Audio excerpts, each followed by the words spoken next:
Hey guys, I thought I'd make a new video about the Kershaw tilt.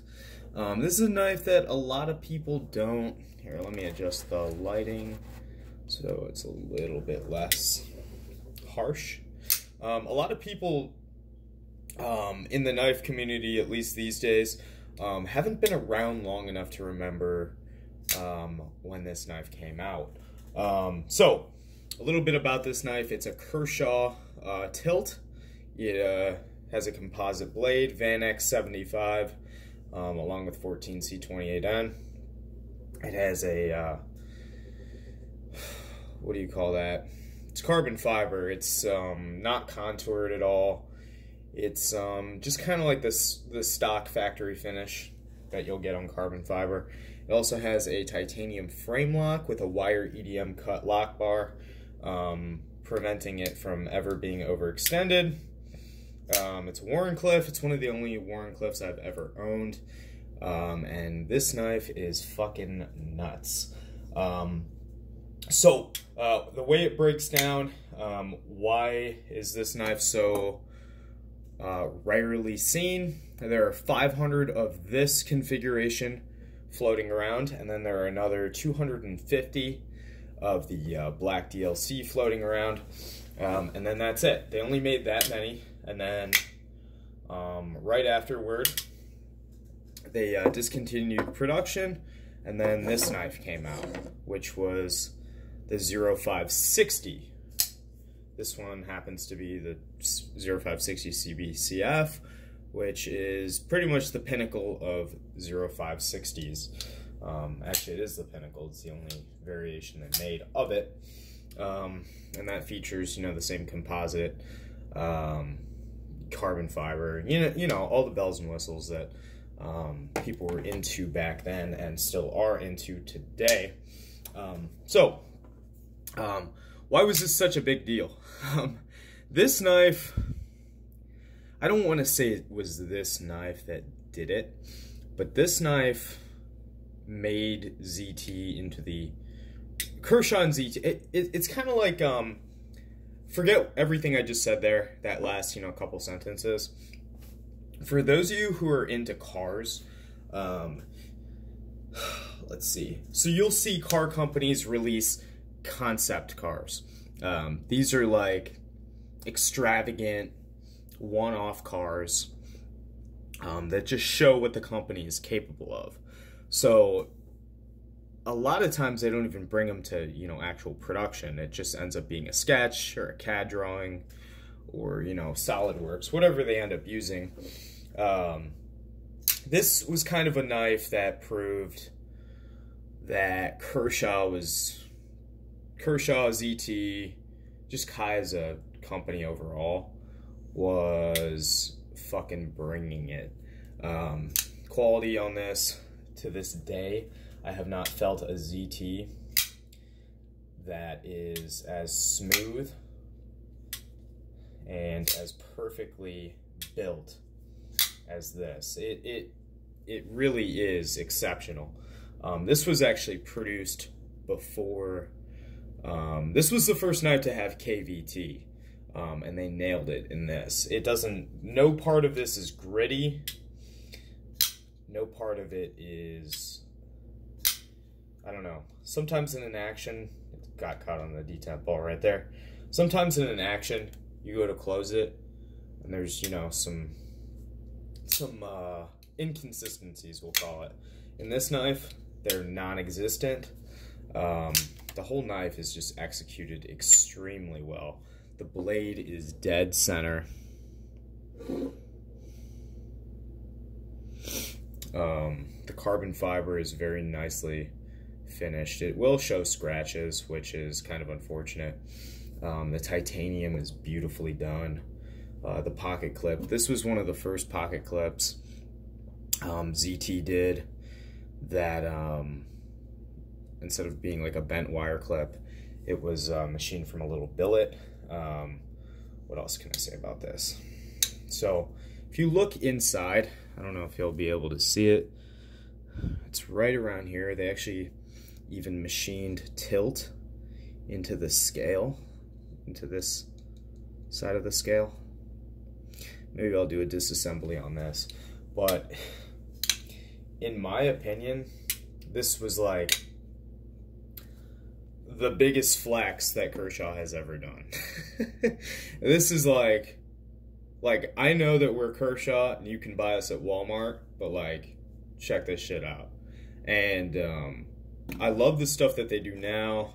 A lot of it, like I said in previous videos, isn't for me. I would be interested in locking down a ruby.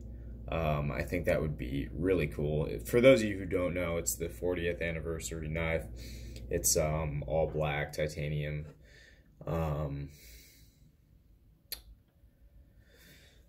Yeah, it's got what the fuck do you call it? ZDP. It's got a composite ZDP 189 blade. Definitely not as unique looking. This is very angular. Very, I don't know. It's artistically done. It definitely doesn't look like any other knife that I've ever seen. I guess some of the Will Moon customs kind of have this same sort of look to them. But all in all, it's not something that you're going to be seeing all that often, in terms of like, it's just not everybody's cup of tea, you know, knives with this style, I guess. And certainly it's not my favorite blade shape. It's not my favorite handle shape. I mean, the reason I bought it is for the same reason I bought this. It's one of those knives I remember when it came out. When it did come out, I couldn't afford it, and I just wanted to, you know, secure one for myself. Just because, you know, as a kid, I was like, damn, that's a fucking killer knife. I remember seeing videos of these come out and being like, add that to the list of shit I'll never own. Because I was like 12 and I didn't have any fucking money. So, a lot of people don't realize how big of a knife this is. It's actually, let's see. The handle is actually bigger than a Spyderco Military. And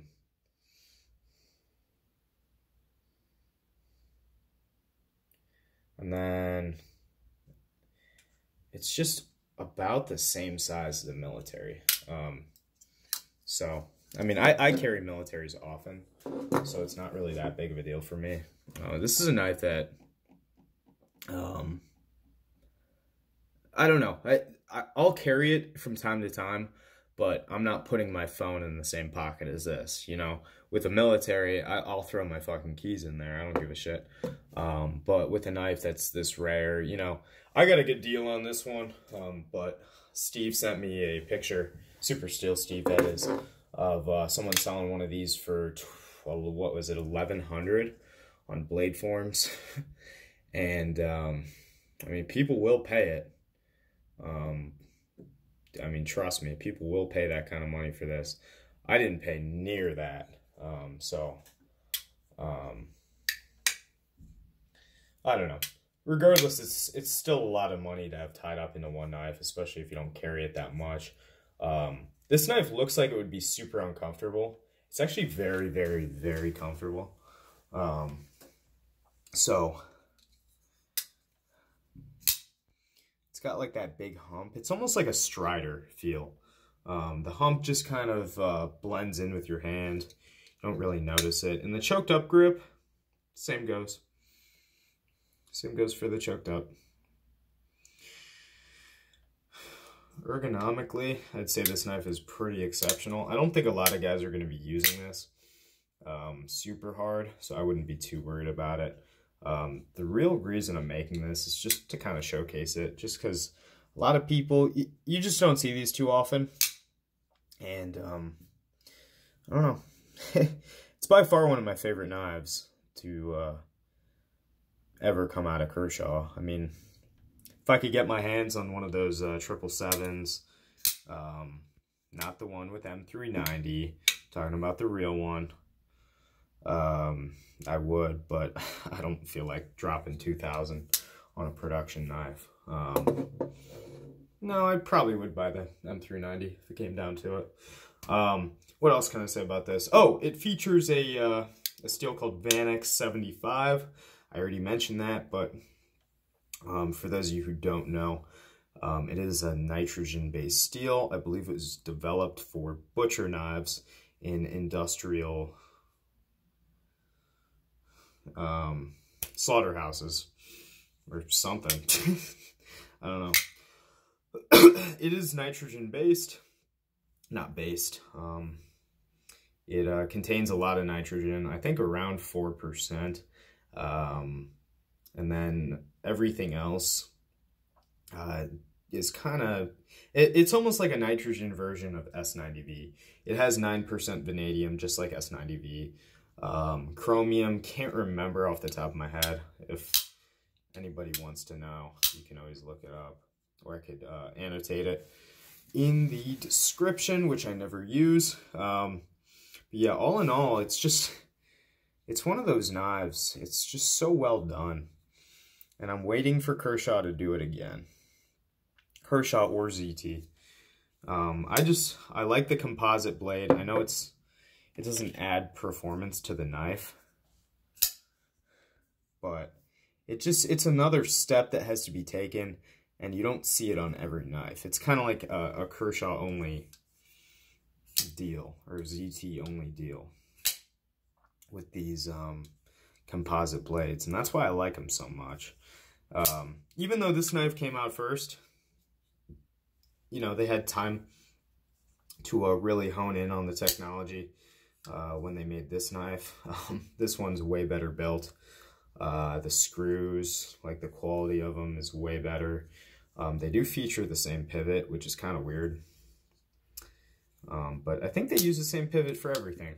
So I guess it's not that weird. But yeah, I mean, if you get the chance to handle one, I'm not saying go drop 600 bucks on, you know, a Kershaw. I don't know. This is where I kind of get a little weird with this knife. This knife originally, I think, was about 300 bucks new.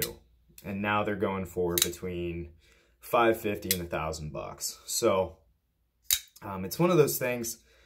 If it didn't have sentimental value to me, I wouldn't have bought it.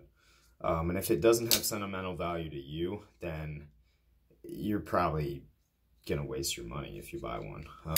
It's not that exceptional of a knife that it's worth $1,000 bucks, you know. Unless you like just really want one. I mean, it does lock up super solidly.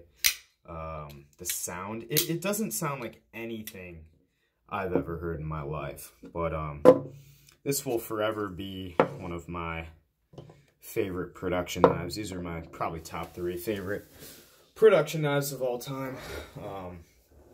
So a lot of carbon fiber, a lot of higher end steels. So you guys kind of get the, you know, the gist of what I'm into in terms of like top of the line. When you start getting into like the customs, you know, custom striders, like I start to kind of, you know, back away a little bit because I don't know. It's just, I don't know. I can't justify it. But yeah, guys, thank you so much for watching. You know, it's not a very purposeful video, but I just thought I'd showcase this a little bit just because you don't see them that often. It's just a really beautifully executed knife. It's just something, it doesn't feel like any other ZT or Kershaw I've ever handled. It feels completely different. It's almost like, you know, when you hold a knife and you're like, oh, this is like definitely a Spyderco. Like I can just tell, just based off the way they did it. You know, like the finish, the feel of it overall, like oh yeah, that's a Spyderco right there. This is like, I don't know what company made this. This feels like a ZT. This still feels like, you know, run-of-the-mill ZT. It's not that different from the 0560. I've owned both, a 0560, well, I guess it was a 0561, and I've also owned, obviously, the 0560 CBCF. So, not that different from the standard production. But this, there's really nothing to compare it to, and, you know, with the 777, they make the Natrix, they make the 0770, they made all sorts of variations of it. This was kind of a, like, let's make a weird fucking knife and never talk about it again sort of deal. So, thank you guys once again for watching, and I will see you in the next video. Bye.